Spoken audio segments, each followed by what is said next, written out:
योग आयुर्वेद में आपका पुनः स्वागत करता हूँ एक औषधीय जानकारी के साथ।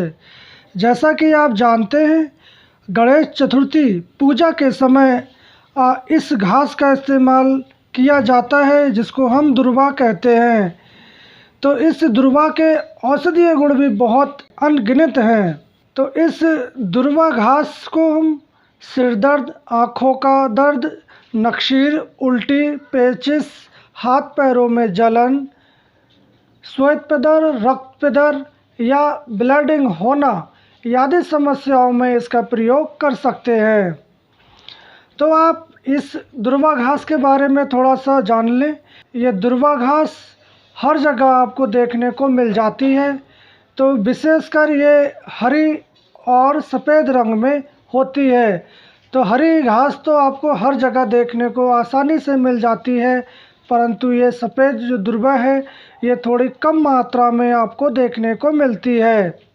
तो आप देख लें, ये सफ़ेद रंग की दुर्वा कुछ इस प्रकार होती है और ये आपको हरी घास में ही जहाँ तहाँ देखने को मिल जाती है। इसका कांड ज़मीन पर लगा रहता है और इसकी शाखाएं छोटी ज़मीन से उठी हुई होती हैं जो कोमल, सीधी तथा 30 सेंटीमीटर लंबी होती हैं।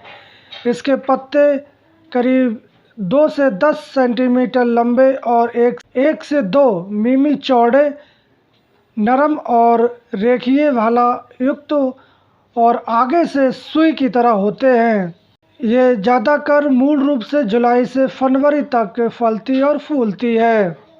इसकी गुणधर्म की बात करें तो सफ़ेद दुर्वा कड़वी, मधुर, तीखी, शीतल गुण वाली तथा कफ पित्त को दूर करने वाली होती है।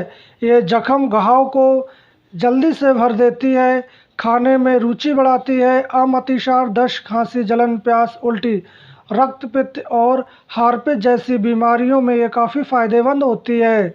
इस दुर्वा घास के बहुत ही अनेक फ़ायदे हैं, जैसे कि सिर दर्द होने पर इस घास और चूने को समभाग लेकर आप पानी में पीस ले और कपाल पर आप लेप कर देते हैं तो सिर दर्द में काफ़ी आराम हो जाता है।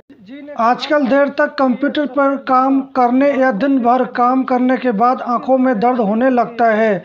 तो ऐसे में आप इस घास को पीसकर पलकों पर बांधने से आंखों का दर्द, सूजन, जलन, नेत्रों का मल का निकलना आदि समस्याएं समाप्त हो जाती हैं। गर्मियों के मौसम में अधिकतर लोगों के नाक से खून बहने लगता है, तो इसको रक्तपित्त भी कहते हैं। तो आप ऐसे में अनार के फूलों का रस और इस घास का रस, इसको समान मात्रा में आप मिलाकर 1 से 2 बूंद आप नाक में टपका देते हैं तो उससे खून बहना बंद हो जाता है।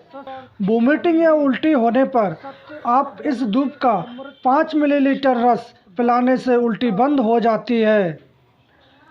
दस्त होने पर आप इसके ताज़े पंचांग का रस सेवन करवाते हैं तो आपका अतिसार में बहुत ही लाभ मिलता है।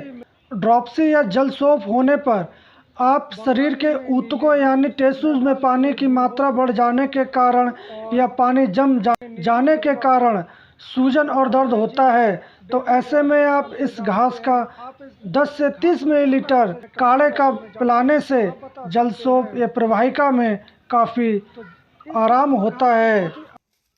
पाइल्स की समस्या आजकल बहुत ही बढ़ती जा रही है, तो ऐसे में आप इसका पंचांग को पीसकर दही में मिलाकर लेने से या इसके पत्तों को पीसकर बवासीर पर लेप करने से अर्श में काफ़ी लाभ होता है। मासिक धर्म या पीरियड्स होने के दौरान बहुत तरह की समस्याओं का सामना करना पड़ता है, जैसे मासिक धर्म होने के दौरान दर्द का होना, अनियमित मासिक धर्म चक्र, मासिक धर्म के दौरान रक्तस्राव का अधिक या ब्लीडिंग कम होना, ये आदि समस्याओं में आप इस दुर्वा की रस को घी के साथ बनाकर या इसको घी को घास के रस में भली भांति मिला लें और अर्श के मस्सों पर आप लेप करते हैं तो उसमें भी रक्तस्राव रुक जाता है। अगर इसका रस आप पी लेते हैं तो आपकी ब्लीडिंग भी रुक जाती है। ये ब्लीडिंग चाहे किसी भी प्रकार की हो, चाहे आपको मासिक धर्म की हो या कहीं से नक्शीर से हो, रक्तपित्त से हो सारी ये रक्त को ये रोक देती है।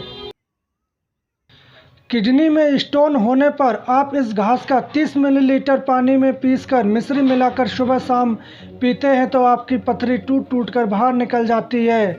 पेशाब में जलन, सूजन, पेशाब का रुक रुक के आना या दाह के साथ आना, 1 से 2 ग्राम इस घास को आप दूध में पीसकर छान कर पी लेते हैं तो मूत्रदाह कम हो जाता है।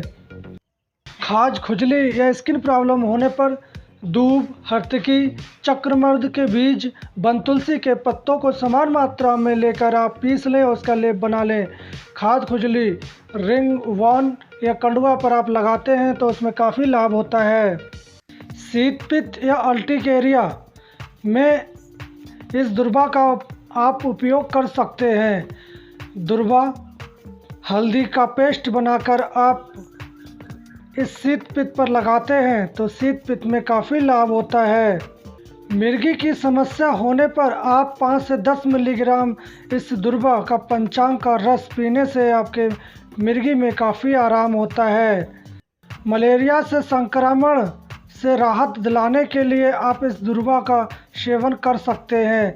इसका रस अतीस के चूर्ण में मिलाकर दिन में 3 बार आप चाटते हैं तो मलेरिया के बुखार में अत्यंत लाभ मिलता है।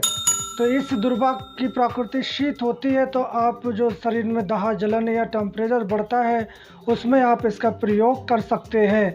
अगर आपको ये सफ़ेद दुर्वा ना मिले तो आप ये हरी घास का भी प्रयोग कर सकते हैं। ये सफ़ेद दुर्वा की महत्वपूर्ण जानकारी हम यहीं समाप्त करते हैं। अगर आपको इसके बारे में कुछ जानना है, पूछना है तो हमें कमेंट बॉक्स में जाके पूछ सकते हैं। अगर आपको वीडियो पसंद आए तो आप इसको लाइक करें, शेयर करें और हमारे चैनल को सब्सक्राइब करना ना भूलें और साथ में आप बेल आइकन को प्रेस कर दें और ऑल पर करें ताकि आने वाली जानकारी आपको सबसे पहले मिल सके। तो हम कल फिर मिलेंगे एक नई औषधीय जानकारी के साथ। तब तक के लिए सभी को नमस्कार।